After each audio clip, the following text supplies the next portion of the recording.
0% home loan എടുത്താലോ? കേൾക്കും അത്യാവശ്യം ഇൻട്രസ്റ്റിംഗ് ആയി തോന്നുന്നുണ്ട് അല്ലേ? എങ്കിൽ ആ ടോപ്പിക്കാണ് നമ്മൾ ഇന്ന് ഡിസ്കസ് ചെയ്യാൻ പോകുന്നത്. Myself Nitin Nair and welcome to our YouTube channel finance by Nitin.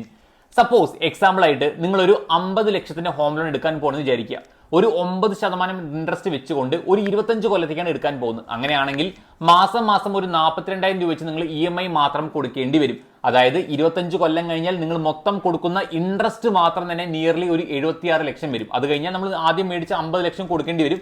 അതായത് നിങ്ങളൊരു 25 കൊല്ലത്തേക്ക് 50 ലക്ഷത്തിന്റെ ഹോം ലോൺ എടുത്തു കഴിഞ്ഞാൽ 1.26 കോടി രൂപയാണ് നിങ്ങൾ തിരിച്ച് ബാങ്കിലേക്ക് കൊടുക്കേണ്ട എമൗണ്ട്. ഓക്കെ, ഇത് പ്യൂർലി ലോണിന്റെ മാത്രം കേസ്. ഇത് നമുക്കങ്ങ് മാറ്റി നിർത്താം. ഇനി 50 ലക്ഷത്തിന്റെ വെറും 0.1% ആയിട്ടുള്ള 5000 വെച്ചുകൊണ്ട് നിങ്ങൾ അത്യാവശ്യം അതൊരു SIP ആയിക്കൊണ്ട് ഒരു 13% റിട്ടേൺസ് കിട്ടുന്ന വളരെയധികം സേഫ് ആയിട്ടുള്ള ഒരു ഇൻഡെക്സ് ഫണ്ടിലേക്ക് ഒരു 25 കൊല്ലം ഇൻവെസ്റ്റ് ചെയ്തു എന്നാണെങ്കിൽ നിങ്ങൾക്ക് ഇവിടുന്ന് കിട്ടുന്ന റിട്ടേൺസ് 1.13 കോടി ആയിരിക്കും.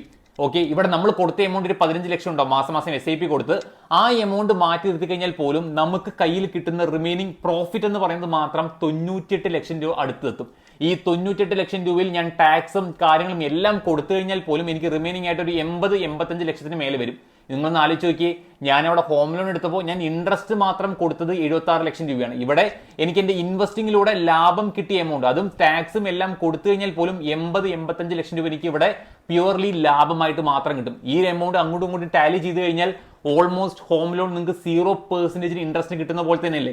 ഇതുപോലെ പല പല ഫൈനാൻഷ്യൽ ട്രിക്സിലൂടെ നിങ്ങൾക്ക് നിങ്ങളുടെ ഫൈനാൻസ് ബെറ്റർ ആക്കാൻ പറ്റുന്നത് മാത്രമേ ഉള്ളൂ. സ്മാർട്ടായിട്ട് ചിന്തിച്ചാൽ മാത്രം മതി. ഇതുപോലുള്ള കൂടുതൽ ഫൈനാൻസ് ട്രിക്സ് നിങ്ങൾക്ക് വേണമെന്നാണെങ്കിൽ നമ്മുടെ യൂട്യൂബ് ചാനൽ സബ്സ്ക്രൈബ് ചെയ്യുക, ലൈക്ക് ചെയ്യുക, ഫ്രണ്ട്സായിട്ട് ഷെയർ ചെയ്ത് കൊടുക്കുക. അപ്പോൾ താങ്ക് യു.